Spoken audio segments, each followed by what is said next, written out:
Not all mountain towns are created equal. Mountain scenery is beautiful, but the unfortunate truth is that many mountain towns fall into two categories. One, glam town. These towns are too expensive for the average Joe, places like Aspen, Colorado, where you've got to drop nearly $2 million just to get an entry-level place to live. Here, you could get this one on the side of a cliff for just under $1 million in Aspen, or if you've got the median $2 million bucks, you could get this nice apartment. On the other side of the spectrum, you've got towns whose economies collapsed long ago. Deserted downtowns with more boarded up, empty shops than active businesses. No restaurants, no activities. They're either dead or dying. But the towns I'm going to talk about today have a vibrant culture, friendly and cohesive communities with lots of traditions and good food. There's stuff happening in these communities, and the best part is they're affordable. The first one is Morganton, North Carolina. Woohoo! Got to start off with the best state. Morganton has a claim to fame that you've never heard of. So does that count as fame? It was home to the very first inland European settlement in the Americas. In 1567, the Spanish established Fort San Juan. The story of Morganton could have been just like any of the small agricultural towns that have slowly died over the centuries. The textile and manufacturing industries that moved into town gave rural Morganton an economic boost in the 20th century, but outsourcing took its toll on these industries. By the time of the Great Recession, Morganton was being hit hard. But Morganton is alive today and on the rebound. One of the things that makes it such a cool little town is all the playgrounds. Not those playgrounds, these playgrounds. The area around Morganton has been called a nature's playground. To the south of the town is South Mountain State Park. To the west of the town is Lake James State Park. They filmed Last of the Mohicans here. Hike, bike, camp, fish, it's all here. To the north of the town is Linville Gorge Wilderness Area. Not only is the town right in the middle of all of this outdoor adventure, it's right off the interstate. I-40 runs right by the town. This means accessibility. Small town, yes. Middle of nowhere, well, that all depends. It's a 30-minute drive to Hickory and all the big box stores that you need, Target included. Morganton, North Carolina has a population of around 16,000 people, which means that the whole town could fit comfortably inside UNC Chapel Hill's Dean Smith Center to watch the Tar Heels and Blue Devils duke it out. Did I say Blue Devils wrong again? Today, Morganton's iconic courthouse is the center of cultural life. It might be best known as the host of the weekly TJF summer concert series, free by the way. This small town boasts 3 craft breweries in its downtown. Where there's beer, there's life. And if you prefer grapes to hops, there are 3 wineries within a 15-minute drive from downtown. The event of the year is the Morganton Festival each September. 40 to 50,000 people descend on Morganton for a 2-day, 3-stage music and arts celebration. No admissions charge. The streets are packed with arts and craft vendors, and hundreds dance in the streets when the sun goes down.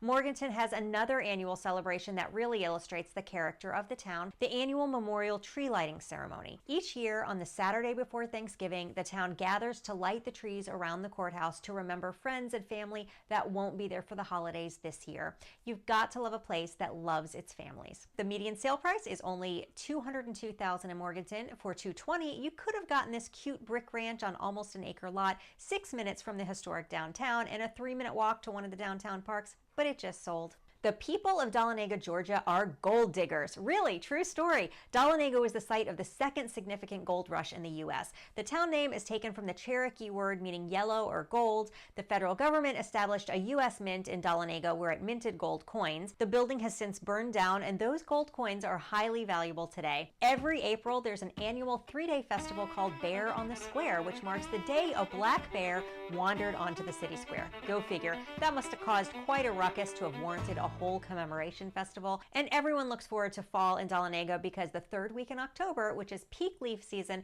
is also the time of Gold Rush Days Festival. Over 300 art and craft exhibitors and food vendors gather around the public square and historic district, and over 200,000 people visit for the event every year. The historic Holly Theater was built as a movie theater in 1948, but was renovated and currently operates as a theatrical venue for local plays and musicals. The shows are known for their really high quality, and it's so renowned that people even drive from Atlanta for a small town play, and that's like 2 hours away. Dalanega and surrounding Lumpkin County are known as the heart of North Georgia wine country. There are numerous vineyards and 5 licensed wineries that attract tourists to the region. There are lots of great spots for hiking near Dalanega. Clay Creek and Cane Creek Falls are 2 popular hiking spots just 5 minutes from town with beautiful waterfall views. The population of Dalanega is only about 8,000 people, so it's quite a cool little town for being so small and so far away from things. It's almost an hour to the closest good-sized suburb of Atlanta, Atlanta, Alpharetta, and about 48 minutes to the closest Target. But Zillow says the median home price is only going to set you back $228,000.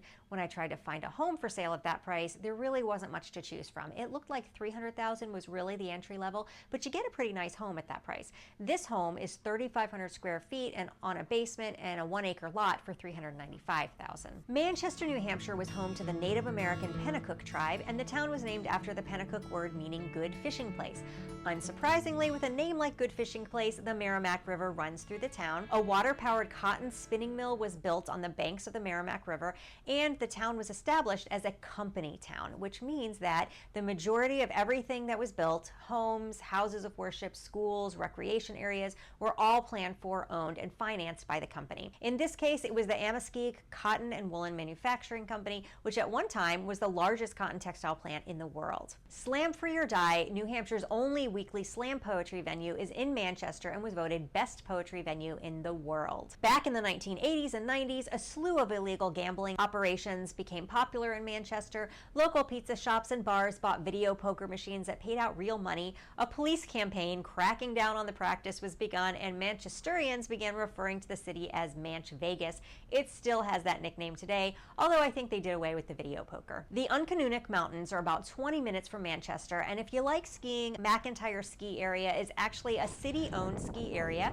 offering skiing, snowboarding, and tubing. Now there's your tax dollars at work. Manchester is our largest town in this video, and really size is relative. If you're coming from New York City or LA, Manchester is going to really feel like a town. Some other places, not so much. The population of Manchester is 113,000 people, and it's about 21 miles south of the capital city of Concord, New Hampshire. Manchester does have a Target, so you don't have to travel very far to get basic necessities. According to Zillow, Manchester has a median home price of $293,000, and I found this cute little cottage for $249,000.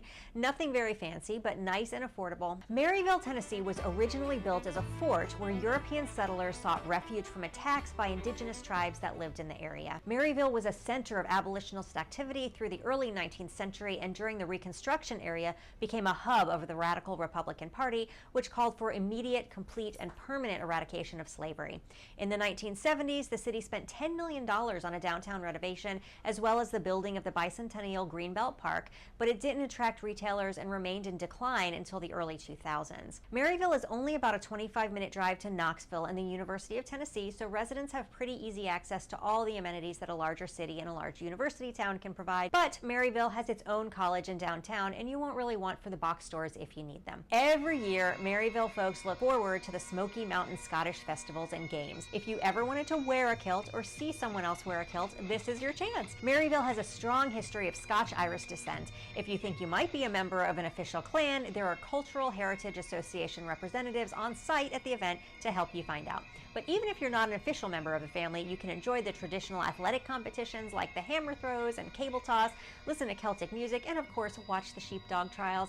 I want to go to this. This sounds so much fun. Maryville's about 10 minutes from Chilawi Mountain and about 20 minutes from Great Smoky Mountain National Park and all the outdoor recreation you could want. But it's a 40-minute drive to the world-famous Route 129 coming down out of the mountains of North Carolina, otherwise known as the Tail of the Dragon. This stretch of mountain highway has 318 curves in an 11-mile stretch of road. It is a motorsport enthusiast's dream road and my idea of a nightmare. The population of Maryville is 30,000 people. The median home price is $232,000. I found this lovely place for $295,000.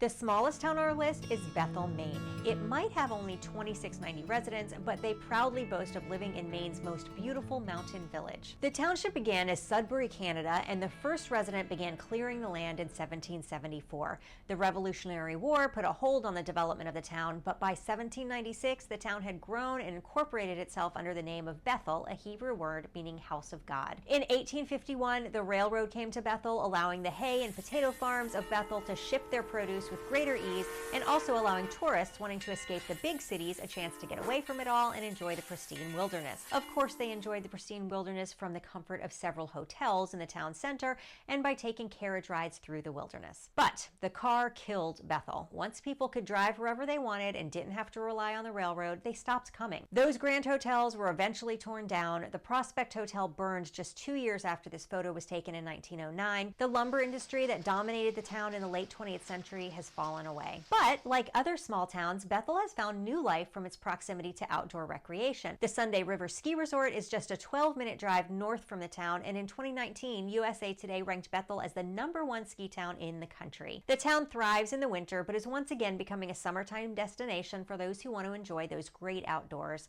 Entrepreneurs in Bethel are expanding the multi-use trails around town to connect them with the nearby mountains. The Mount Abram Bike Park is a 40-minute bike ride from Bethel, or just an 11-minute drive. Retirees and remote workers are rediscovering this authentic small New England town, but you've got to drive about an hour and a half to get to the nearest Target. If you want to live in heaven and don't mind the snow and the winters, Bethel is experiencing a bit of a worker shortage.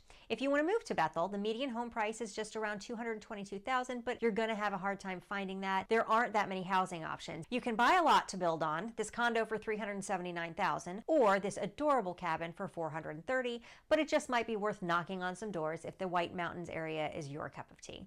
If you like this video, you might also like this one about some of my favorite North Carolina towns, or if you're curious about the real estate market in 2021, you can learn more here.